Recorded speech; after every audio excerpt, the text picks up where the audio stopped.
Number 20, of course, is Google Business Profiles, right? You want to claim and verify your Google Business Profile if you have, and that's to map pack the listing, right? Go to business.google.com, or you can just go to Google, type in My Business into Google, and it will show you whatever listings you currently manage, assuming you're logged into your Google account in your browser when you do that.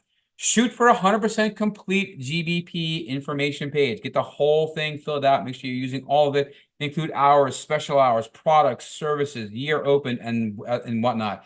If I go to here, I'm going to go to Brooks Law Group, Winter Haven. I manage a business. Let me go there. I'm going to go ahead and edit the business information. They have several sites. So if I go in here, here is the information about them, their name, different categories. I have a description, I have an opening date, contact phone numbers, the social profiles, where they're physically located, what their business hours are, any special hours, like if they're open certain days of the year. What we don't have like Martin Luther King Day where they open that day. Other hours for like, happy hours, brunch hours. And of course, they don't have happy hour, but additional information. You want to fill all this stuff out. You want to be doing things like make sure you're getting reviews. Let me try to get there we go. Lots of times you'll see this, right? So here we can see things like the reviews, messages. We want to add photos. If I look at the services they offer, Google keeps adding new services. All of these are basically keywords, right? And what we're doing is we're going in here and we're filling out these service descriptions. And there's no price on this. You don't pay for this unless they win, so there's no price really. But we have all of these. Look at all these services that have been added in by Google, and we're going to the most important ones and trying to add these descriptions. So we're basically using this as much as we can. We also have the ability to add updates, right? Updates are little offers or updates about what's going on or an event that you might be a part of. They appear down here. These are those updates that are here. You can see the reviews here. You want to cultivate that stuff. So all this has value, right? You want to shoot for 100% completion. You want to make sure that you see this green. It looks good. That's what you want. If you see yellow or red or whatever, you want to get in there, finish filling it out. Okay, get as much as you can. Use their system as much as you can. Use all the functionality they give you. Make sure that you select the proper primary category.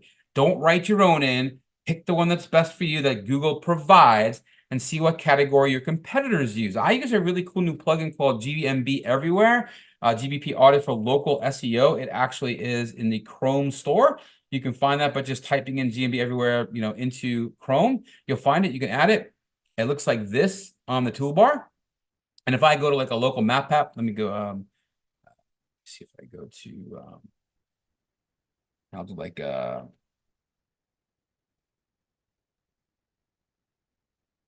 And I'm going to go into the more business area. I want to do that. I click on this little, well, actually, I think I'll just run for automatically. Give it a second here.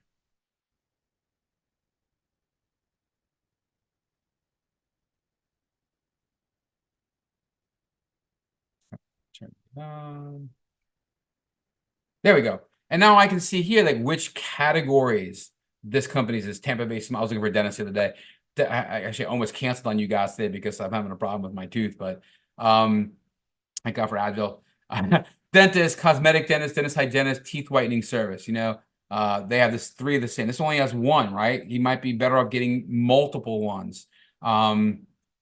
His dental implants, periodontist, orthodontics and prosthetic services. So they've got multiple services. So you can use this to find the categories. Now, if you don't have a tool like this, you're only going to be able to see a primary category. You can see it right next to this. It says law firm, personal injury attorney, family law attorney, personal injury attorney, personal injury attorney. That's only the primary category.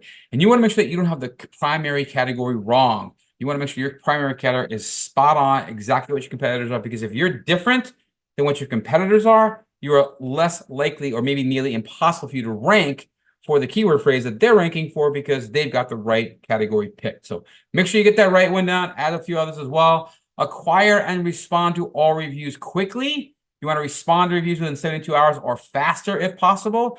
And something else I didn't put on here, but I've been seeing recently, do not try to get a ton of reviews all at once.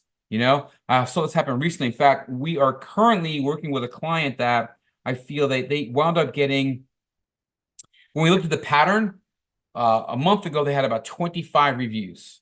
But 2 months ago, they had 3 reviews. 3 months ago, they had 1 review. There was no reviews 4 months ago. 5 months ago, 1 review. 6 months ago, 3 reviews.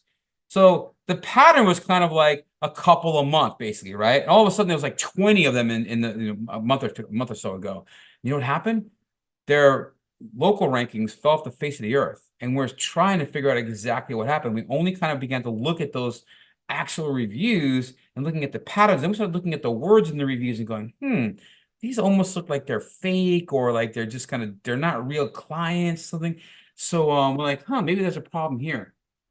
So be careful with reviews. You want them, get as many as you can, but you got to be consistent. So I had one new client that we just recently set up their Google business profile.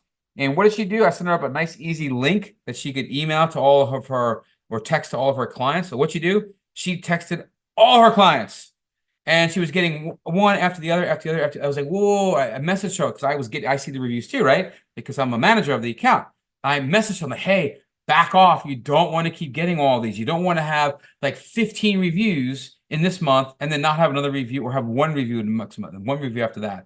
You've got to have sort of a kind of a consistent pattern. And I'm not saying don't go out and get a bunch of reviews, but do it properly, right? Actually ask your clients as they come in, as they like what you're doing, ask them then to do that. And also you have Q&As as well. Q&As can be found on the pages here. Let me go back to, here we go. If I open up one of these pages there, yeah, hang on, let me actually go to, these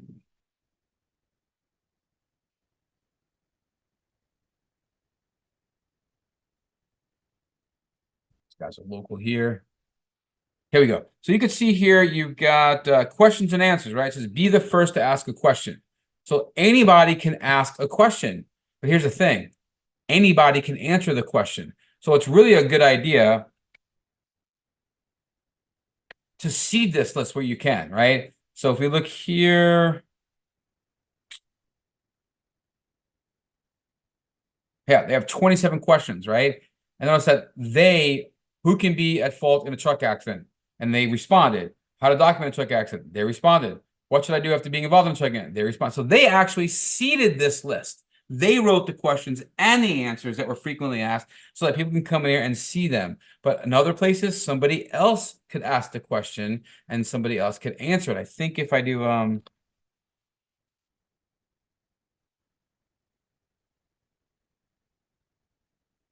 yeah, these guys here.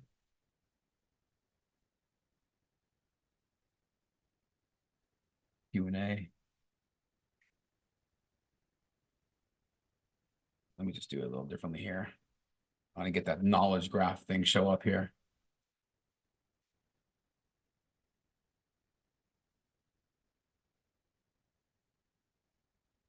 Trying to find that Q&A stuff here.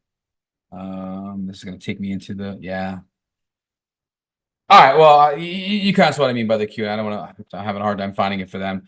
But respond to those Q&As wherever possible. Add posts or updates on a regular basis. At least 1 per week is probably a good number to shoot for. Those events, those offers, updates, and so on. Google business profiles also offer, if you sell products, you can add products. You can add services if you're a service-based company. Post photos and videos regularly. Weekly would be a good idea. Ask customers, in fact, to post their own pictures on your Google business profile page when they're leaving reviews. That's going to have a way bigger helpful value to you than just a regular, like a 1 or 2 line review. Great, I really enjoyed working with them. They were awesome. That's nice. I appreciate it, sure, especially if it's got 5 stars. But if they mention my name and they mention the service that we offered them and they mentioned how awesome it was and they took a picture of like maybe a before and after picture, or whatever it is, just if they add a picture of themselves with you or something, way more valuable, a lot more interesting to read as someone that is maybe deciding whether to use that company or not. And as I mentioned also, add your complete list of services, products, booking URLs with descriptions, prices, and links, and allow for messaging from searches as well. People don't always want to call. They want to be able to maybe talk with you, chat with you. That's an option in the feature you can do in Google Business Profile.